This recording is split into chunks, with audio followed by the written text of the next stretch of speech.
Hi, this is Rachel with 7 in All, and this is our new episode of Dishes and Discipleship, which is a series of outside-the-box devotional thoughts and ideas for activities that you can do with your family during this season of time when you and your family are all trapped together at home and not able to maybe go and worship in a church as you are used to.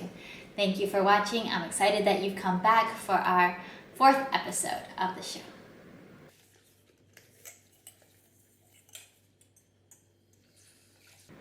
Right now, for many of us around the world, it's not as easy as it usually is to acquire needed supplies for our homes and our families. Where we live, if you need groceries, you can go get them, but only one person from the family is allowed to go out, and only during certain times of the day. And once you get to the grocery store, you're not really sure what you're going to find there.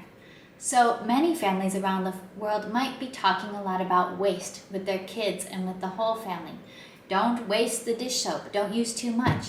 Don't use too much toilet paper. Don't waste any food. We don't know how long this is going to last. We don't know how easy it will be to keep needed supplies in our cupboards. So we are probably being a little bit extra cautious with our consumption right now. And this is a good idea. This is wise. This is something that we need to practice with children, and it's something probably that we should all be a little bit more aware of even during normal times. We don't want to be wasting our resources in this sense. But how, and you knew this was coming, how can we talk about waste and conservation from a biblical worldview and apply it in a different area of life? Apply it in terms of extravagant love. How might waste be involved in extravagant love? What if I told you that by wasting, that could actually be one of the greatest things that you did with your life? What if wasting something could be the main story that is told about you for generations to come? Now, I'm not talking about not finishing your dinner and throwing half a plate of perfectly good food in the trash, or dumping half the bottle of soap down the sink. I'm talking about the wasteful activities you might do in the name of love. During this time, when many of us are stuck at home, we're not able to go to our work, we're not able to be part of the groups that we're normally part of, or do the types of activities that make us feel productive and accomplished and like our time is worth something, we might be thinking, what a waste. What a waste this time is. That for weeks at a time, we can't even leave our houses. We can't be a part of the big and cool and important things that we're doing.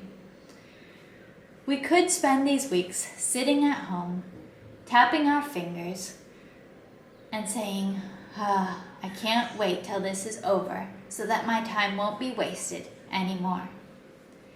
In the Bible, in the Gospels, we read the story about a woman who did a very strange thing. She took a bottle of perfume, extremely expensive perfume, something extremely valuable, and she broke it and washed Jesus' feet with it. And all those around her said, "What a waste." She spent something very valuable. She wasted something incredibly valuable because of her love for her Savior. Are we willing to waste our valuable time on loving our families while we are quarantined with them? As an adult, you might have a really cool job. You might have an impressive degree. You may be very skilled in certain types of handiwork, and you may be very influential in the circles that you run in. Are you raging against the waste of this time at home right now?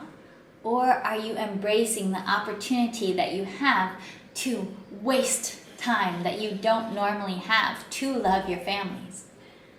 What might wasting time on love look like today?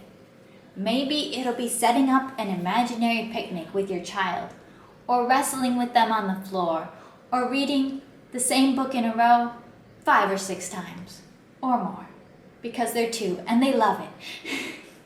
Maybe it'll look like just sitting down with your spouse to talk, or building a jigsaw puzzle, or doing any number of activities that are not considered productive, and maybe they're not activities that you particularly enjoy, but you realize that the person you love enjoys this activity, so you will choose to love extravagantly by wasting time, spending time doing this activity with them, spending your energy and your abilities to do this totally non-productive activity, but just doing it with them anyways. This is a very countercultural idea. Wasting time on love and just spending time together is not popular in a world that prioritizes hustle, productivity, efficiency, and fighting your way to the top. It takes time to love extravagantly. And right now, for a lot of us, all we have is a lot of time with our families. Are we willing to spend it on a little bit wastefully in just loving them and doing some of the activities that bring them a lot of joy? The disciples scolded that woman. How dare she cause such waste? But Jesus responded that her waste would be remembered forever, and that wherever the story of Jesus himself went, the story of the wasteful woman would go too. How is it in our homes?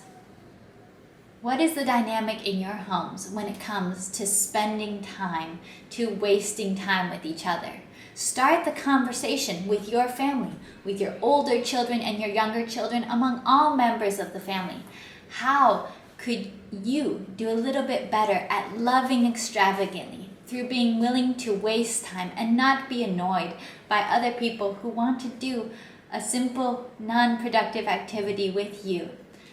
Let's love our families extravagantly, and let's waste a little bit. Maybe not the dish soap, but if we waste time loving our families, I would guess that it's these stories of waste that will be told and retold about you for generations to come. Thank you so much for watching. This has been episode 4 of Dishes and Discipleship with 7 and all. If you like this content, please be sure to click like and do subscribe so that you can see more from our family. Bye.